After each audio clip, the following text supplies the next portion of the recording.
What's going on YouTube? Josh here checking in with another training video. Hope you guys aren't getting bored of that introduction.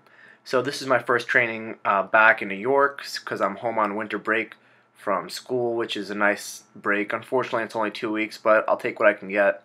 So this is some pause squats, and if you guys have been following my training, you'll notice that about maybe 5-6 weeks ago I started to do my own programming, and I started off doing pause squats with 245.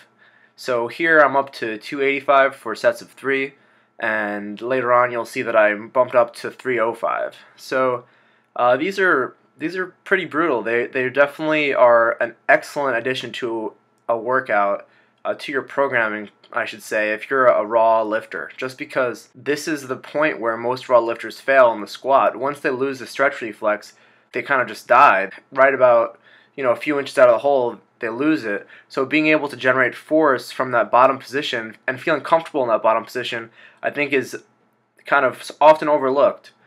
So you guys, if you notice my face, these are not easy by any stretch of the imagination. And I hope you guys can appreciate that they're challenging, but also maybe get a good laugh out of the look like I'm gonna pretty much crap my pants. And for the record, I did not. But anyhow, these are just brutal. I would definitely give them a shot if you haven't already, and I also would say if you have not done these before, start with a weight much lighter than you think you can handle. To put things into perspective, my max back squat is 100 pounds heavier than this, and doing sets of 2 at the end of this workout, I nearly failed. So it's pretty hard. Anyway, here's some front squats. I've been keeping the weight the same at 235 just because I really want to feel more comfortable, and in my previous video I said that I was planning on changing the way that I did the front squats as far as the sets and reps.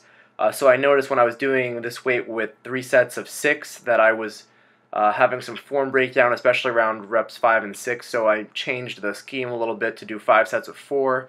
And one thing that I did notice is that my left elbow, it does this little flare out thing. So look at the left elbow, it kind of goes out. I'm not really sure what to think of that, what the deal is. Also, I want you to notice on this set, I'm kind of looking up more, and I noticed that that definitely helped me a lot maintain my torso more upright and kind of make sure that the bar path is much more linear. So definitely keeping my head a little bit kind of more looking up as opposed to looking forward has definitely made a difference in feeling comfortable and keeping that bar path a little bit more where I want it to be. So after the front squats followed by the pause squats, I moved on to some Romanian deadlifts. I only showed one set of those because my camera battery was getting a little bit low. And just remember, with the RDLs as opposed to straight leg deadlift, you start at the top and you don't deadlift it up. And also the goal is to keep the bar tight to your body but put your butt as far back as you can. I probably should have worked on putting it back a little bit more, and you'll really feel a stretch, particularly at the bottom in your hamstrings.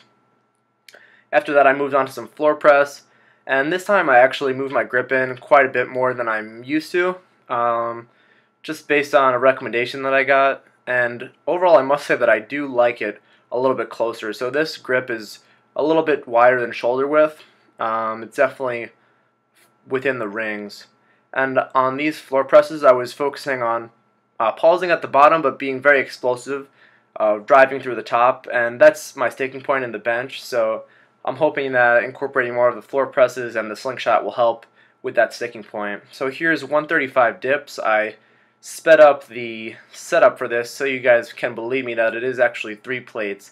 And this was a huge PR for me. I did a set of 5 with 135 at a body weight of just under 175. To put things into perspective, guys, the last time I was able to do dips with 3 plates, I weighed 190 and I got a set of 4.